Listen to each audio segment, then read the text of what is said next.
Hi friends, good morning. இன்றைக்கி என் வீட்டில் என்ன சமையல் பார்க்கலாமா?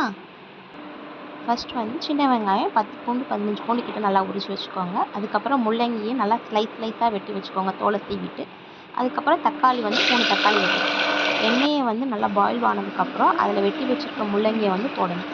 அதுக்குள்ளேயே இன்னொரு குக்கரில் வந்து பருப்பு அடுப்பில் வச்சுட்டு, அதுக்கு தேவையான அளவு துவரம்பருப்பு தான் வச்சுருக்கேன். அதுக்கு தேவையான அளவு தண்ணி ஊற்றிட்டு, அதில் கொஞ்சோண்டு பெருங்காய பொடி, நல்லெண்ணெய், கொஞ்சோண்டு சீரகம், இது 3ம் சேர்த்து ஒரு 3 விசில் வச்சுக்கோங்க.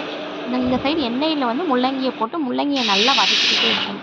முள்ளங்கியில் உள்ள ஸ்மெல் போய் அதில் உள்ள ஸ்மெல் போய் ஒரு மாதிரி நல்ல முள்ளங்கியோட வாசம் வர ஆரம்பிக்கும். அதுக்கப்புறம் அதில் வந்து சின்ன வெங்காயம் நம்ம வெட்டி வச்சுக்கிறத ஆட் பண்ணி அதை நல்லா கிளறணும். அதுக்கப்புறம் வந்து தக்காளி ஆட் பண்ணணும். தக்காளி ஆட் பண்ணதுக்கு அதையும் நல்லா கிண்டிட்டு அது நல்லா மசிஞ்சு வந்ததுக்கப்புறம் நம்ம வச்சுருக்க சாம்பார் பொடியை ஆட் பண்ணணும். சாம்பார் பொடி, உப்பு, தண்ணி, இது 3ம் சேர்த்து ஆட் பண்ணி கொதிக்க விட்டு பாத்திரத்தை க்ளோஸ் பண்ணி வச்சிட வேண்டியதான்.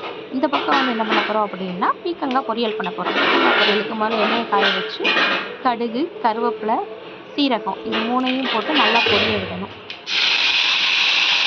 அதுக்கப்புறம் நம்ம சின்ன வெங்காயத்தை வந்து குட்டி குட்டியாக வெட்டி வச்சுருக்கோம், அதுக்கப்புறம் ஒரு வத்தல் மட்டும் நான் ஆட் பண்ணிக்கிறேன். உங்களுக்கு காரம் ரொம்ப ஸ்பைஸாக வேணும் அப்படின்னா வந்து நீங்கள் மிளகாய் பொடி ஆட் பண்ணிக்கலாம், இல்லைனா 2-3 வத்தல் கூட போட்டுக்கலாம். எங்கள் வீட்டில் வந்து காரம் கம்மியாக தான் சாப்பிடுவோம், அதனால் வந்து நான் கம்மியாக ஆட் பண்ணியிருக்கேன். இப்போ வந்து இதில் வந்து பீக்கங்காய் ஆட் பண்ணுறோம். பீக்கங்காய் ஆட் பண்ணிவிட்டு கொஞ்சோண்டு லைட்டாக மஞ்சள் பொடி, கொஞ்சோண்டு தூளுப்பு, அதை மட்டும் ஆட் பண்ணால் போதும். பீக்கங்காயில் வந்து தண்ணி வரும், அதை மட்டும் மூடி வச்சிட்டா போதும். இந்த பக்கம் நம்ம சாம்பார் நல்லா கொதிச்சு வந்துட்டுருக்கு. ஒரு பக்கம் குக்கரில் இருக்க பருப்பு வெந்துருச்சான்னு பார்க்கலாம். பருப்பு நல்லா வெந்துருச்சு. இப்போ சாம்பாரும் நல்லா கொதிச்சிருச்சு. இப்போ வந்து நம்ம வேக வச்ச பருப்பை வந்து சாம்பாரில் போட்டு கொட்டிட வேண்டியதான். இறக்கிட்டு நல்லா கொதி வருது. இப்போ வந்து ஒரு கொதி வந்ததுக்கப்புறம் அதில் மல்லிச்செடி தூவிடணும். தூவி ஒரு கிளறி நம்ம ஸ்டவ்வை ஆஃப் பண்ணிட வேண்டியதான். இந்த பக்கம் வந்து பீக்கங்காய் பொரியல் வெந்துருச்சான்னு பார்க்கலாம். வெந்துருச்சு.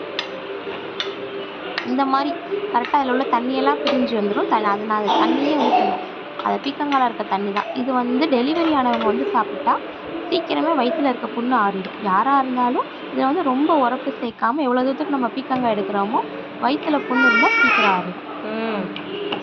முள்ளங்கி சாம்பார், பீக்கங்காய் பொரியல் தான் இன்றைக்கி என்னோட ஸ்பெஷல் டிஷ். அதுக்கப்புறம் ஒரு வடைச்சட்டி பேனில் எண்ணெய் ஊற்றி கடுகு, கருவேப்பிலை, சீரகம், வெந்தயம் போட்டு தாளித்து, சின்ன வெங்காயம், ஒரு வத்தல், இது எல்லாத்தையும் போட்டு நல்லா தாளித்து நம்ம ஆல்ரெடி வச்சுருக்கோம் முள்ளங்கி சாம்பார், அதில் வந்து தாளித்து ஊற்றணும். ஏன்னா முள்ளங்கி சாம்பார் வந்து முதல்ல தாளிக்க மாட்டாங்க, எண்ணெய் ஊற்றிட்டு டேரெக்டாக முள்ளங்கி போட்டுருவாங்க.